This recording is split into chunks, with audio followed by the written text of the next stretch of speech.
বন্ধুরা, যদি আপনার বাসার আপনার প্রিয় ছাগলটিকে যদি কুকুরে কামড় দেয়, তাইলে জলাতঙ্ক রোগ হওয়ার সম্ভাবনা বেশি। এই জন্য আপনারা এদেরকে ভ্যাকসিন করবেন। প্রথম আক্রান্ত স্থানে খার জাতীয় সাবান, কাপড় কাচা সাবান দিয়ে 20 থেকে 30 মিনিট ধৌত করবেন এবং তার পরবর্তীতে অ্যান্টিবায়োটিক হিসেবে হলুদ লাগিয়ে দেবেন।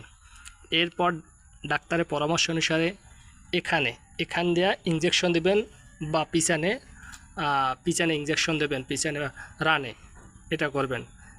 এইটা দেবেন এইটা দেবেন দৈনিক একটা ট্রাইজেক্ট ভেট, এইটা দেবেন দৈনিক একটা।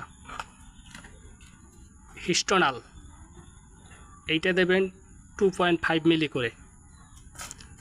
এবার দেবেন লিগাবেট, এই লিগাবেট দেবেন 2.5 মিলি করে।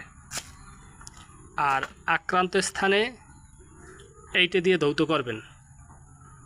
এইটা দিয়ে ধৌত করার পরবর্তীতে এই মলমটা লাগিয়ে দেবেন। তাইলে আপনার প্রিয় খামারের ছাগলটি সুস্থ হয়ে যাবে। ধন্যবাদ।